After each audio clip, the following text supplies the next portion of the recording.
Hello, a Rosie math teacher coming at you from my 5th period grade 7 math class, where we are working on lesson 6-3, multiplication and division inequalities with positive coefficients. Don't worry about the fancy words. I'll take you along as we go. Yesterday, well not yesterday, but last Friday, when we worked on the second lesson of this module, every time class, they were adding inside the inequality. What did you have to do to both sides? Excellent. You had to subtract. Whereas every time they were subtracting, you had to do what to both sides? Thank you. Excellent job. Now think about how today is multiplying and dividing. So what do you think we are going to do if they are multiplying something? We will therefore what? Divide that something. Whereas if they are dividing something, we will then what? Multiply by that same something. Are we good? Mm-hmm. All right, let's take a look at item number 1.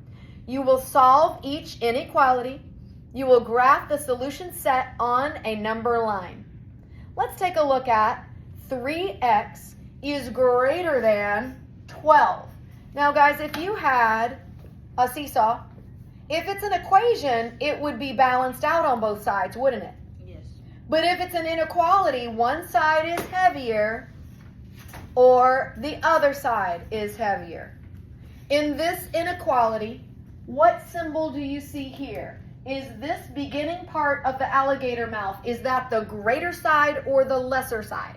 Lesser. This side of the alligator mouth is the greater side. The fatter side, the side open to the bigger victim, is the greater side. So this is called a what sign? Greater than. Guys, give yourself a little reminder. This means greater. This means less. Please write that along the side of your paper. Greater and less.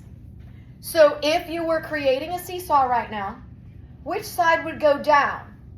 The left or the right? Say it. The left. Why? Because 3x is greater, so 3x is heavier, so dunk. Do you follow why? Yes. All inequalities will maintain the greater value on the side it was on originally. Do not flip sides. Okay? All right, here we go. 3x is greater than 12. What is happening to x?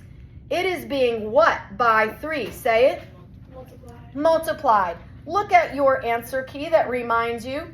If it's being multiplied, I will therefore what? Divide. Now it was being multiplied by 3.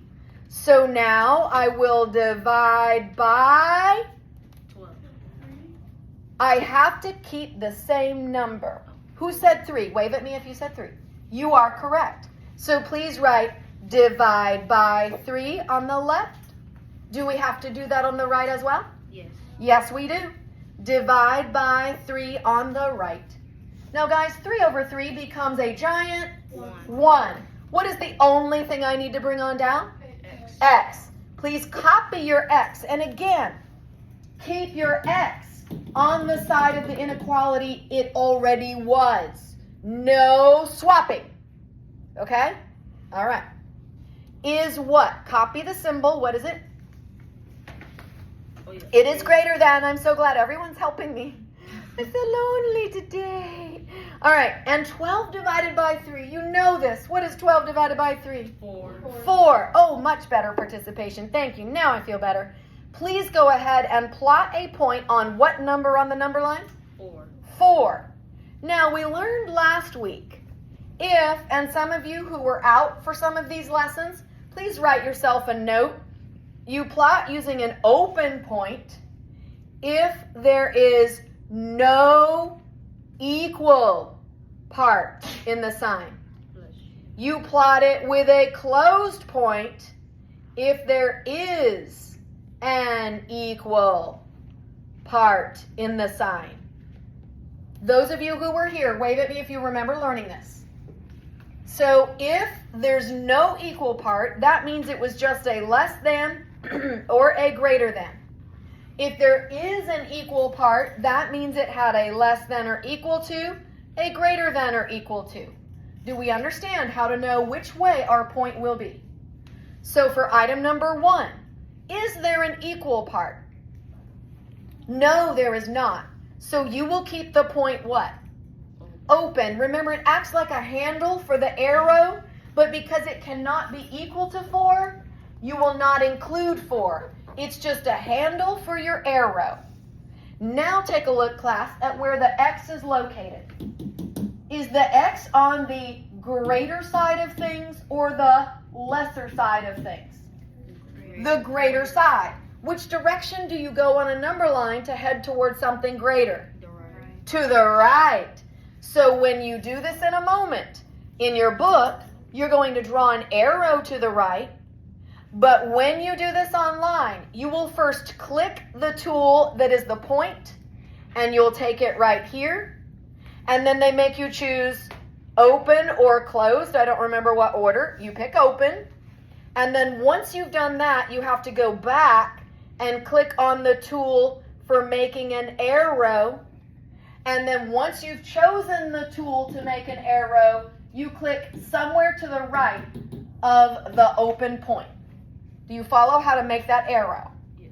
And then you can check to see if you are correct. However, part B, part A, whichever part this is, don't forget you can't just write a 4. You have to type X and then choose their greater than symbol and then type 4. Do you understand how this will work in a moment? Okay, let's move on to item number 2. Everybody on item number 2. All right, and I wish I hadn't erased all that, but that's okay. Item number 2. 60 is greater than or equal to 12x. Guys, first of all, what is happening to the x? It is being what by 12? Multiplied. What is the inverse operation of multiply? Divide. So what will I do to both sides? You tell me. I'm not calling any names, but you tell me. What will I do to both sides? Divide by 12. Love your answer. Divide by 12 over here. Divide by 12 over here. Now call out to me, class, if you know. What is 60 divided by 12? Somebody said it. What was it? 5. Excellent. I told you you're a mental mathematician. Everybody write 5. A giant 5. Now, what do you guys notice? Did I grab the X and stick it over on the left just because I want it there? No. I had some kids doing that earlier and they kept getting it wrong and they didn't know why. Well, because you can't just switch the sides, right? You have to keep them on the same sides. So keep your 5 on the left. What symbol shall we copy? You tell me. The top part is greater. Greater than. Excellent. Greater than or equal to. And then, guys, 12 over 12 would be a giant. So you tell me, what is the only thing I need to copy on the right? Excellent. Class, do we understand how this will be your correct answer for your inequality statement? You would never just type a 5. You would type 5, tap the sign greater than or equal to, tap the X. Now, guys, will they count you right if you only choose greater than? No, because you need greater than or equal to. Now plot the line, plot the dot, plot the arrow on your grid. So what number gets a circle above it? 5. Will I keep the circle open or closed? Closed. Fill it in. And then ask yourself, which side of the alligator mouth is the X on? Is it on the lesser side of the mouth? Or is it on the bigger side of the mouth? Bigger side. Which side looks bigger to you? Because to me, the alligator mouth looks bigger where it's going, and it looks smaller at the jaw right here. That's just a skinny little point on the side the X is looking at. So the X is not where the alligator is about to eat the bigger victim. The X is sitting right there beside the alligator looking at the skinny part of the open jaw. This is the joint, basically, right? And the jaw is like this. So do you guys understand? I'm calling this the bigger side, and I'm calling the joint the smaller side. Do we follow? Okay, try again, sir. What side is the X on? The smaller side of the jaw or the larger side? The small side. The smaller side. So guys, which way will an arrow go when it means getting smaller, smaller, smaller? The left. To the left. So then you would choose the arrow tool and you would make it go to the left by clicking anywhere to the left of this plotted point. Not the right. Did I just go the wrong way? Miss Rosie made a mistake. Oh my gosh. I might redo this one later. But in case I don't, I am admitting my mistake right now. I so appreciate someone who spoke up and reminded me. We just agreed that X is going to the left. And I think we even agreed on the left and then I drew it to the right. Because Miss Rosie just real great that way. All right, do we understand why I have now corrected it and your arrow should go to the left? You know, because that's what I said. Okay, 5 is greater than or equal to X, but the arrow goes to the left because the X is on the lesser side of the alligator mouth. Okay, guys, we still need to work on an item that I know you might struggle with if we don't talk about it. Let's skip to number 4. 2 is less than, I'm going to write it larger up here. 2 is less than or equal to 0.25x. Do you understand what we're about to do? First of all, we look at the side that's the busy side, the one with the x. What is happening to the x? It is multiplied. It is being what? Multiplied. By what? X. No, x is being multiplied by 0.25. Do you see how it's being multiplied by the number? Okay, what is the inverse? Answer me. Divide by. And divide both sides by what, guys? Thank you for saying 0.25 and not x. Do this on what? Both sides. Both sides. So over on the left, I will also divide by what? 0.25. 0.25. Now, I have a question for you. Even though you can use your online calculators for this later, I want you to see something. When you have a whole number 2, draw yourself 2 whole circles beside this. Draw yourself 2 whole circles beside this, please. Draw yourself 2 whole circles beside this, please. We're waiting patiently. Okay. When 2 whole pies are being divided into 0.25 size pieces, guys, what does the decimal 0.25 represent in a fraction? Not quite. Okay, let's start with what place value it lands in. 25 what? 25 hundredths. Wave at me if you correctly said 25 hundredths.